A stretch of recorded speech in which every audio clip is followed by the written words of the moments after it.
The road was alive with noise engines humming, horns calling out, footsteps rushing past one another. The late afternoon sun cast long shadows across the busy street. Painting everything in warm gold, life moved fast, a rhythm of countless people. Each with their own destination, their own story, completely unaware of what was about to happen. Among them was Daniel. He walked with a steady gait, his shirt lightly pressed, just another face in the crowd. But then something changed. His pace slowed. His hand rose to his chest, a gesture of sudden discomfort. His breathing became short, strained, uneven. He stopped, swayed for a terrifying moment, and then, without any warning, collapsed onto the hard pavement. For a brief, surreal instant, the world just kept moving. Cars drove by. People walked on. But then one person noticed. One person stopped. Amara was standing nearby, waiting to cross the road.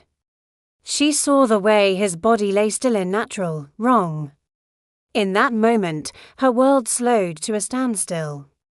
She didn't hesitate. She ran to him, knelt down, and tapped his shoulders firmly. "Sir." "Can you hear me?" Silence. No response. Her eyes darted around. The road was clear enough for a moment. A small crowd was starting to form, their faces a mix of curiosity and concern.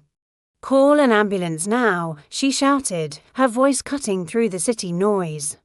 She checked his breathing again, nothing.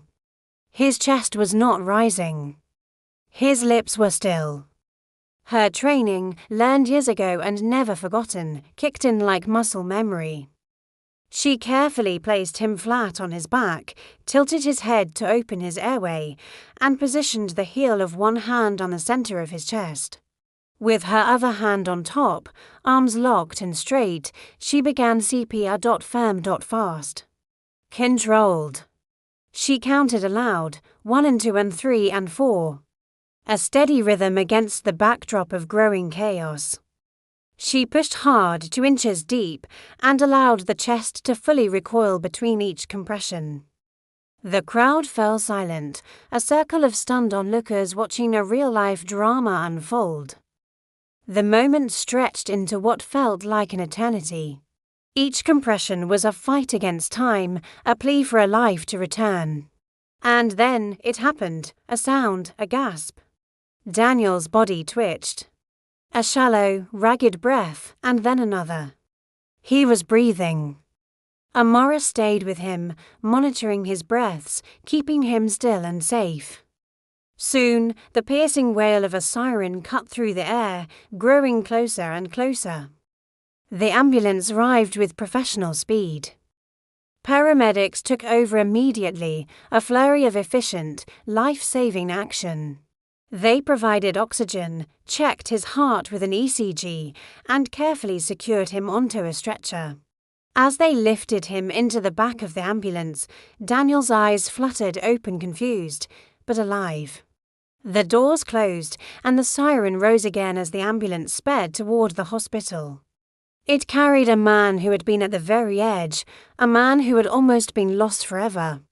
And it left behind a powerful, unspoken lesson on the sidewalk: immediate CPR saves lives. What you just heard was a dramatization, but it's a scenario that happens every single day. Sudden cardiac arrest can strike anyone, anywhere, at any time. And the person who is there in those first few critical minutes can make the difference between life and death. The person who knows what to do. The person who chooses to act. That person could be you. Many of us think, "I'm not a doctor, I'm not a paramedic. What could I possibly do?"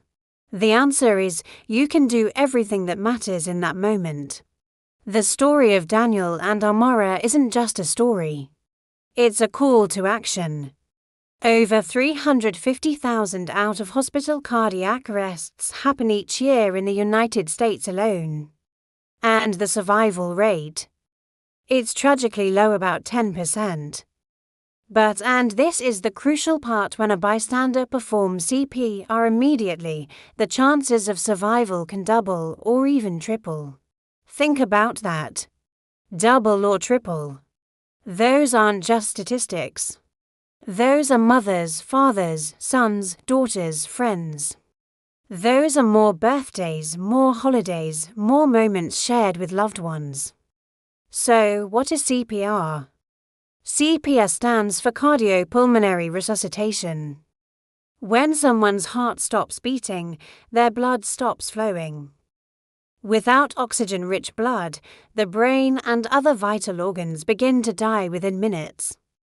CPR doesn't restart the heart. That's usually the job of a defibrillator or an AED.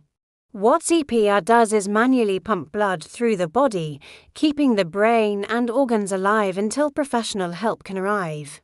It's a bridge. A lifeline. The steps are simpler than you might think. The American Heart Association promotes hands-only CPR for the public. It has 2 simple steps. First, if you see someone collapse, call for emergency services.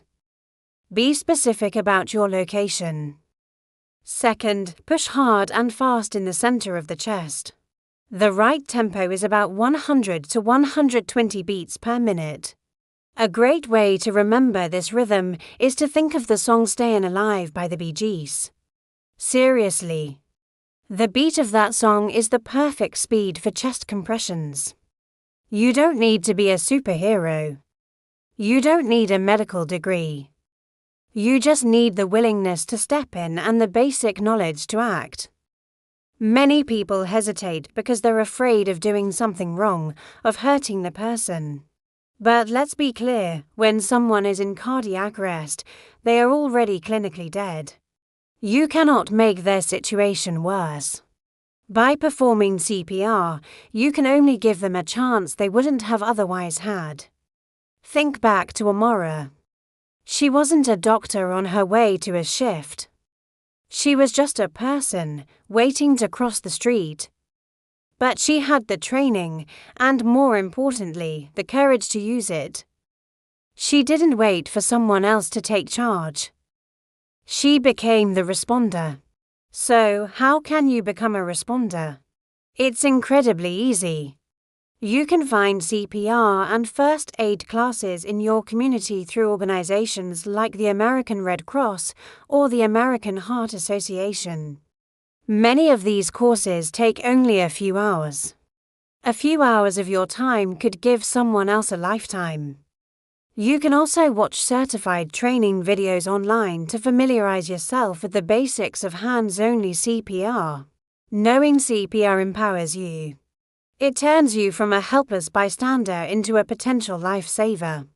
It's a skill that stays with you, ready for a moment you hope never comes, but prepared if it does. Imagine the peace of mind, knowing that if a loved one, a colleague, or a complete stranger needed you, you would know exactly what to do. The story of Daniel and Amora had a positive outcome because one person chose to act. Every community needs more Amoras.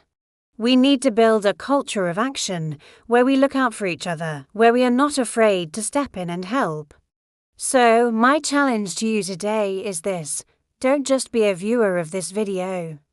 Be a doer. Look up a CPR class in your area. Share this video with your friends and family. Start a conversation. The few minutes that matter most in a cardiac emergency are the ones before the ambulance arrives. Let's make sure those minutes are filled with life-saving action. You have the power to save a life. The question is, will you be ready to use it? Thank you so much for watching. If this video inspired you, please give it a thumbs up and subscribe for more content that can make a real difference. Stay safe and be prepared. You never know when you might be the one who matters most.